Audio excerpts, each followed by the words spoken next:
sure. I'll try. And let me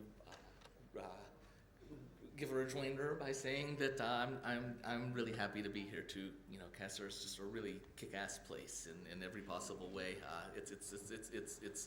It's been a wonderful outcome of a crappy situation. So there's that. Well, I always find Edward Said's reflections on the role of the intellectual to be relevant, particularly in his book, which is, I think, a transcription of a bunch of talks he gave, Representations of the Intellectual. You know, the idea that the intellectual exists fundamentally in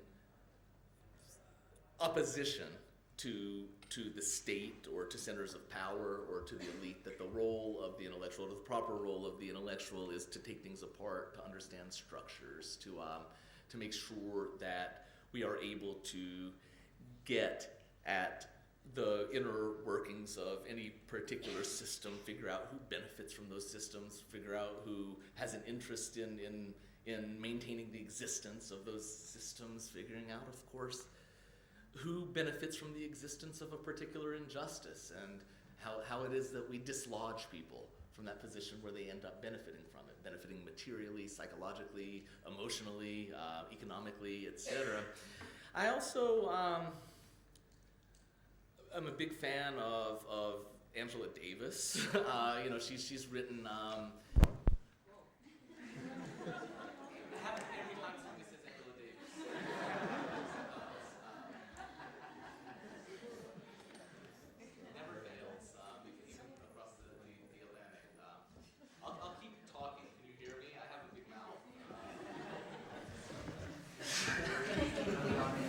This light is still working, though. That's a bit impressive.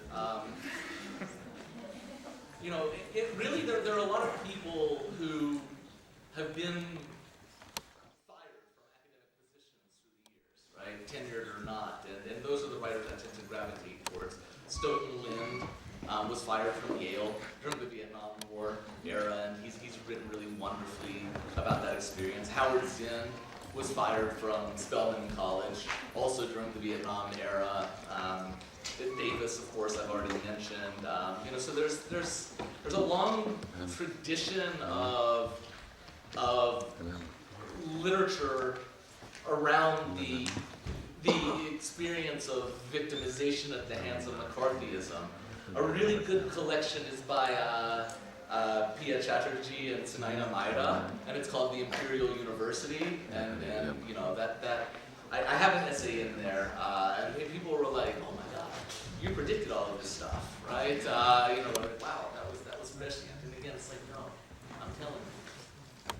Administrative repression in academia is the easiest damn thing to figure out and predict, right? It really is. Like, you stop predicting anything. You look at 2 or 3 examples and then you figure it out. But that book, that collection has. It's weird that everybody waited for the lights to come on. Anyway, it's been a long time since I was a student. It really emphasizes matters of class and race and gender, which I think it's really critical to situate our understanding of these matters within those paradigms. So those are some of the things that I would recommend. You had a question earlier? I'm sorry, I realized that I'd skipped you. Please go ahead. No problem. Nadine, I want to welcome you here at AUD. It was great news for us to know that you were joining CASAR. And my question to you, you mentioned that all that you ask for is to be reinstated, in some way restoring justice, even partially, after wasting a year in some way or another. But you really want to be there after everything that has happened, to be able to read back into the fabric of academia after being hurt. Sure. Well, I'll give as frank an answer as I'm able. The short answer is yes. I would I would want to return there if I were to be reinstated. And one of the reasons is selfish, because once you're sort of in the system of tenure, it just makes your career more more secure in a particular way. And I'm aware that security often comes in direct correlation to the job insecurity of so many of my peers and colleagues, right? But it also gives you an ability to keep working on their behalf. But more than that, it sounds goofy, but to me it's a matter of principle. I was hired. I went through a rigorous job search process. It took 2 years. 2 years, right, from the time I applied to the time that my contract was set to begin. You know, I worked hard. I was qualified. I went and visited campus and then did the 2-day-long interrogation. And I earned that job. I don't want money. I don't want a pat on the back. I want the job for which I was hired. That's it. It's that simple, right?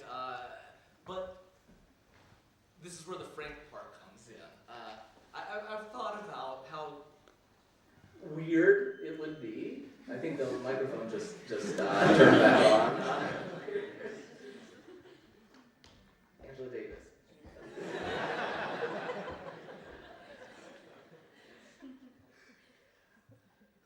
How weird it would be on that campus. I know my Twitter account doesn't really indicate this sort of reality, but I'm a very low-key person. I like to sort of go about my work quietly, and I don't know how I would deal with the circus, with the worry that people are in the class recording everything I say, just waiting for me to trip up. You know, that would be nerve-wracking. It would be a very different pedagogical experience than the one most of us are accustomed to, although professors who have taught on the issue of Palestine, right, in the U.S. have long been recorded, right? Groups like the Anti-Defamation League have sent spies into classrooms. You think I'm joking, right? This is documented, right?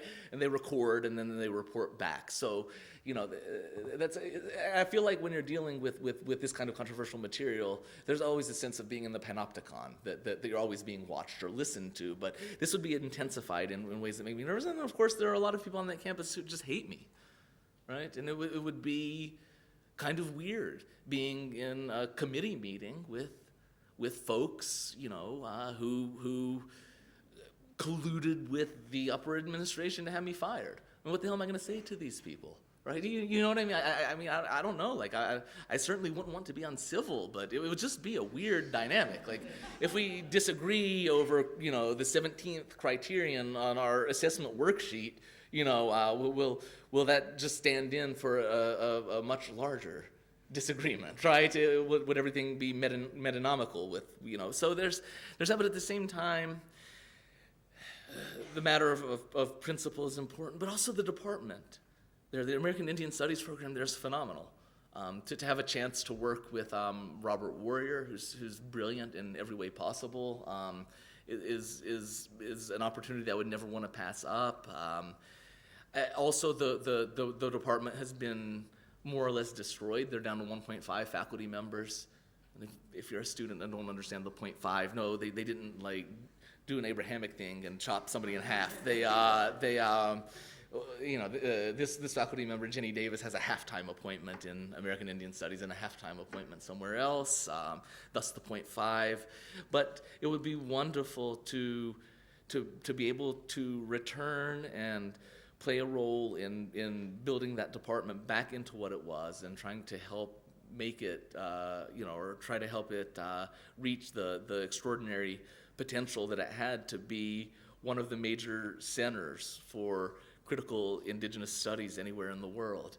And it was that dream also that got destroyed. And so, you know, when we work in fields like, Native American studies or indigenous studies, you know, you have no choice but to think about larger community implications in even basic decision making. And I always think about how my actions and decisions and comments and statements will sort of reflect on American Indian studies or indigenous studies or on the Palestine solidarity community as well. So, but because of these, I guess these weird spaces that I'm in, I also don't feel like I'm simply making personal decisions. That in many ways I'm making decisions with an eye towards collectivities and with an eye towards setting a certain type of precedent. I've been rambling, but I hope that makes sense.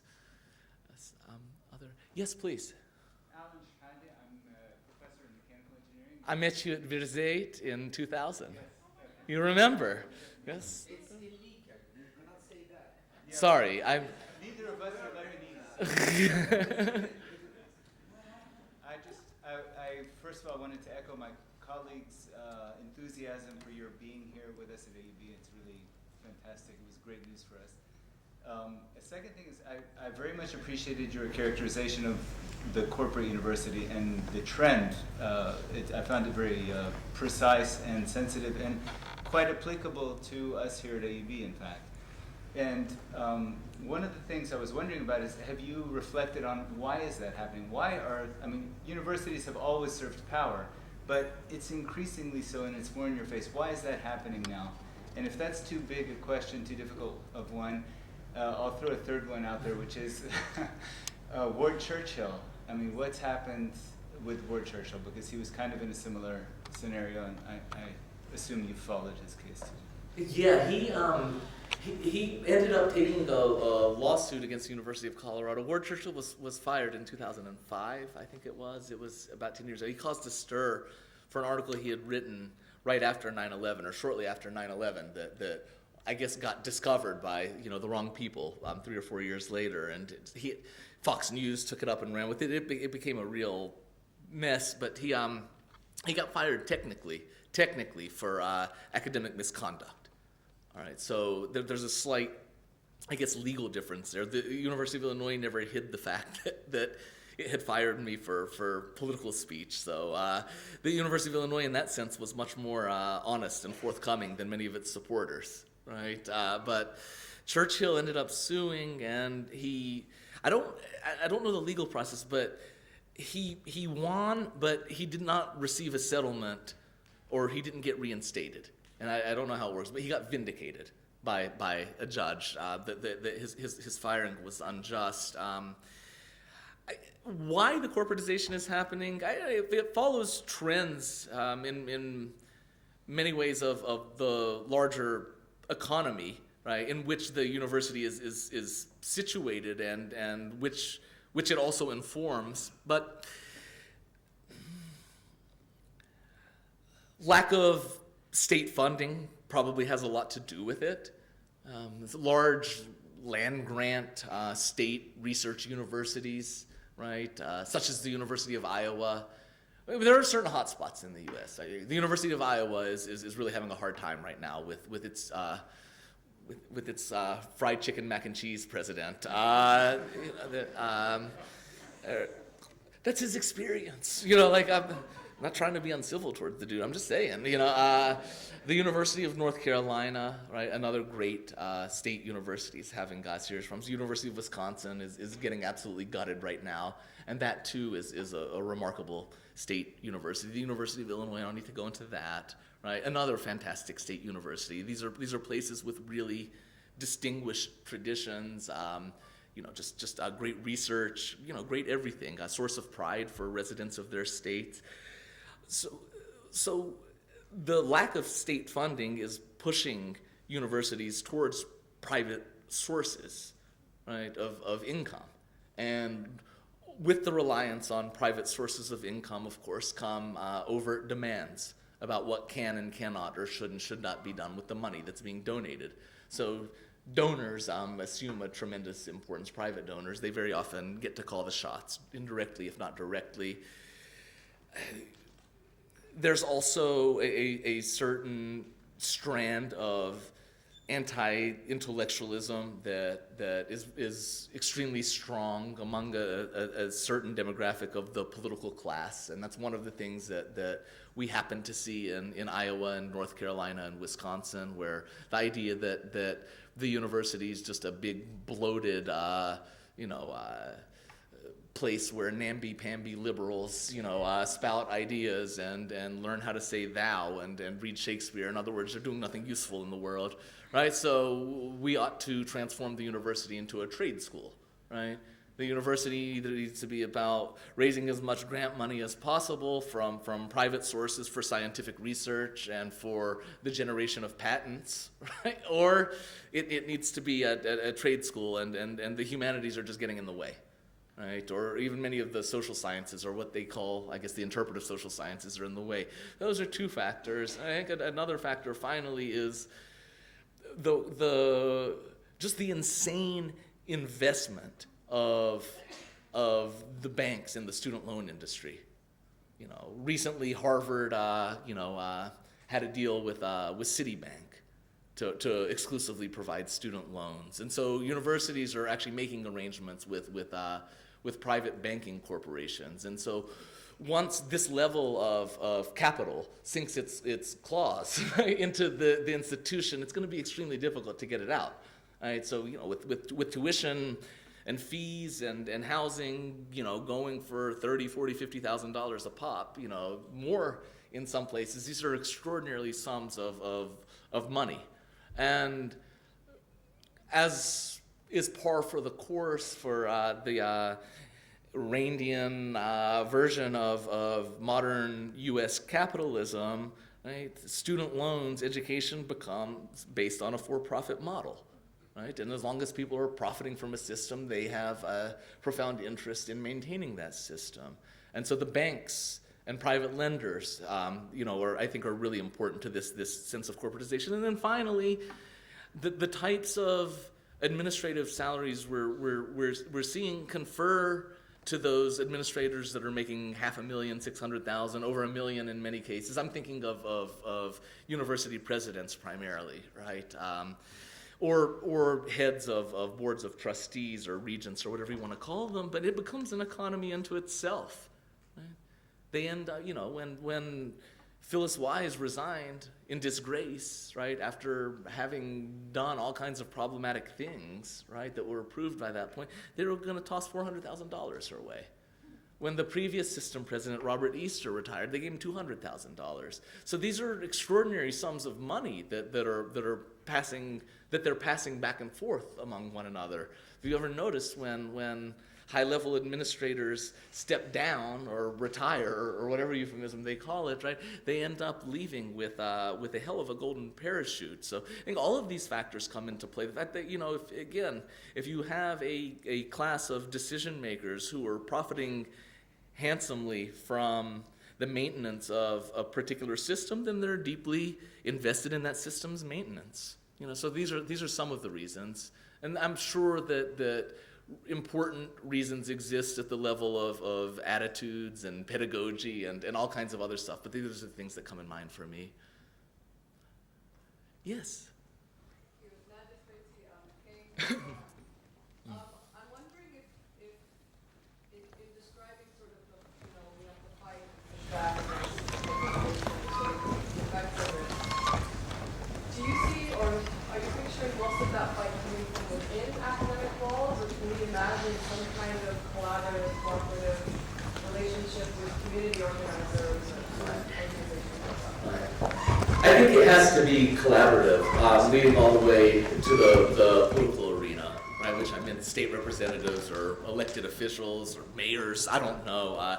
And that's something I would normally be loath to advise, because I tend to sit out the political system, which doesn't make me apathetic. I'm very deeply engaged, but I'm not. I'm going to go to the booth, press a button, and feel like my political duty was done for 2 years or 4 years kind of person, right? And I'm deeply skeptical about the state itself acting as a repository of justice and equality. Having said that, I think strategic alliances are important. Let's think about why we can't do it within the university only. One reason is because we're overtaxed and overworked. That's one of the reasons to rely on so much contingent labor, right? The vast majority of people on campus have more and more responsibilities. If you're teaching 4 classes a semester or 5 classes a semester, don't have adequate health insurance, right? you know, in the U.S., very often contingent faculty teach on 3 or 4 different campuses, so they're driving all over the damn place, right? And if you don't have job security, it's extremely difficult to be organized, not only because of the fear of getting fired, but also because there's simply no time. There's no time. You're bound to your labor, right? You're bound to your labor. And that's even true of a lot of tenure track and tenured faculty. Our workloads increase. I guess what is expected of us in terms of our labor disallows for the type of effective advocacy that we might be able to perform in a less intense and competitive environment. So those are some of the problems. But more than that, we simply will not generate enough power within faculty groups or within student groups alone. Right? Those students and faculty need to be in conversation with trade unions. Right? There have been some really interesting sort of collaborations among unions and student groups and faculty groups in the U.S. And of course, many faculty unions in the U.S. are branches of different labor movements. But those alliances can be extremely helpful. There needs to be pressure on the political class. Faculty and students need to continue insisting, no matter how much it feels like you're beating your head against the wall, continue insisting on meetings with decision makers on campus, with the president or the provost or anybody else who will or will not listen. The point is you have to articulate your concerns at the very least, because then, if anything, you're taking away the excuse that, well, I didn't even know that this was an issue. But also because you can get a very clear sense of how a particular manager is going to respond, what type of language she's going to use, right? What type of investment she might have in a particular policy that the faculty or students don't like. So yeah, I think that the coalitions need to exist off of campus. And then finally, and this sounds goofy too, but I think that we need to keep pushing as faculty, students, college graduates, community members against this specific strand of anti-intellectualism. I don't know how it functions in Lebanon, right? But in the US, it functions very clearly in the type of political campaign Donald Trump is running, for example, or the Tea Party, right? The idea that we're just a bunch of eggheads who do nothing. Look, I'm the first to admit that plenty of professors are useless, right? But we're talking about the professorial class, right? We're talking about an entire class of academics and what our role in this society and in this world is, right? And for them, it's a negligible role or a useless role.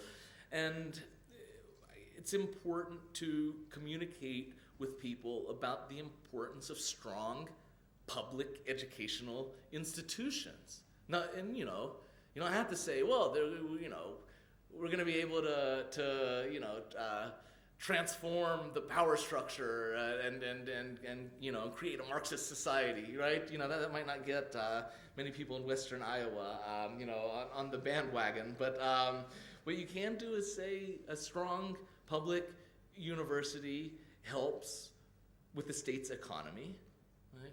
It helps with the state's level of overall education and literacy. It helps in the formulation of public policy, right? It helps in all kinds of ways. So rather than attacking as superfluous the institution or the institutions that represent your state, it might be a better idea, if only from the standpoint of self-interest, if you actually engage these educational institutions, right, and see how they function and learn what it is that they do, not only for individual students, but for the state itself. So all of those things need to happen, but it's not going to happen, definitely not going to happen just within the confines of campus. I think there's already a sense that campuses are too insulated and elitist in the first place. Anybody else? Yes, please. Hi, thank you for speaking to us. First of all, I'm an exchange student at LAU. I come from University of America, the UC system, University of California, Berkeley. And as you were saying about the whole institutionalization of colleges, it's very, very upfront, especially in the UC system. We've seen a 5% increase in these coming years within our tuition costs, where it's going to be up by about like $5,000–6,000. And also, you see advances as well in like physics, the sciences, especially at Berkeley, biology, so much grants, so much research coming in. But our critical thinking is advancing there, but it's not advancing in sort of like the ethical thinker, the thinker when it comes to human rights. So would you say that this institutionalization of colleges and sort of corporatizing it, would you say it's leading to the death of the ethical thinker? It's more of advancing like the scientific thinker. That's a really interesting proposition. I'd probably want to think about it a little bit more and make a little bit more sense of the notion of the death of the ethical thinker. I don't know that I'll ever get to the point where I can acknowledge such a possibility, because I think as long as people are able to think, they're necessarily grappling with ethics, and so it appears to me that you can locate that formulation, the death of an ethical thinker, within a particular paradigm, right, and locate it in a particular space. But I have to think through it a little bit.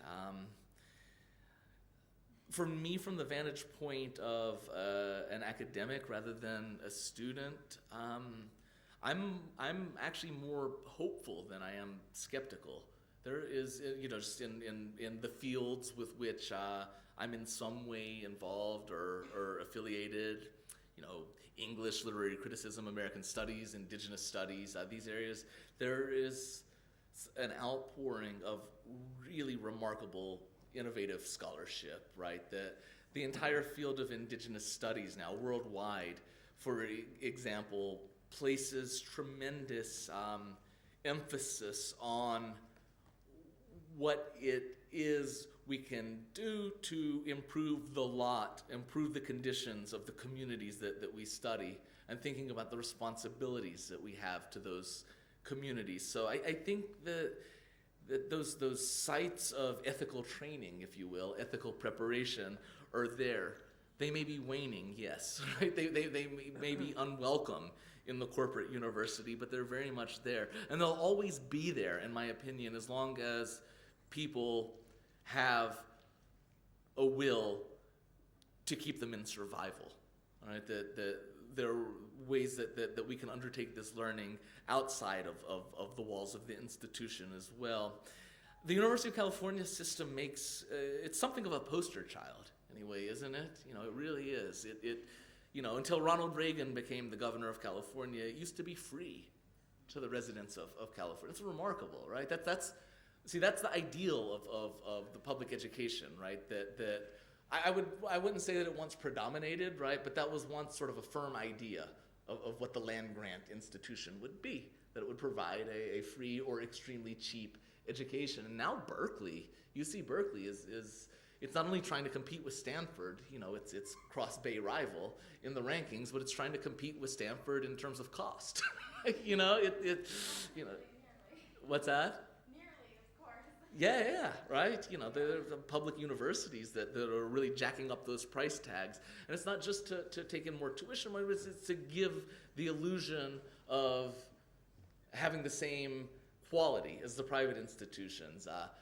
George Washington University in D.C., I don't know if he's the president anymore, Trachtenberg, but he admitted straight up, because there was a time, I don't know if it's still the case, there was a time that GW was the most expensive tuition in the entire United States, right? And he basically gave an interview where he said, well, it's an simple economic theory that, if you jack the price up, then your consumers will have the illusion that they're purchasing something of greater quality and value, right? And so, there's that psychological element of it as well. But unless the humanities and social sciences, and even some of the sciences where tremendous critical thinking takes place, right? Unless they're banished altogether, there's no way that this focus on forms of critical education can be eradicated, and even if they were able to be eradicated on campus, they can't be eradicated off of campus. That's one way in which I'm optimistic about the future, right? As long as there are humans with empathy and with intellectual curiosity, right, or with a concern for the well-being of fellow human beings, then these questions will exist and we will continue to grapple with them. Yes? Hi, I'm Mia. I'm a business student here at AUB. And first off, I want to say how much I admire your eloquence and passion for media. Thank you. And I was born and raised in the States till I was 18.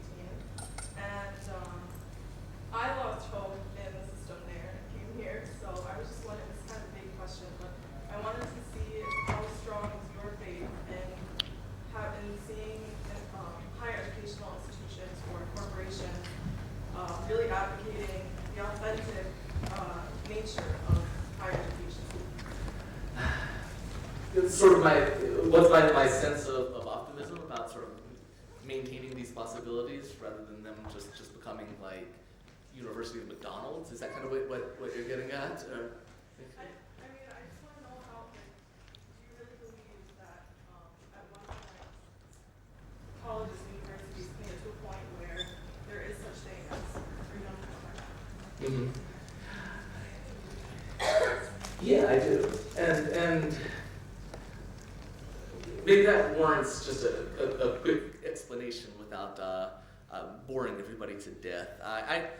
I'm a firm believer that it's a bad idea to base our political desire and organizing on what we consider realistic, because what we consider realistic is not neutral, right? And it works on a hegemonic notion of common sense that necessarily arises from the interests of the elite.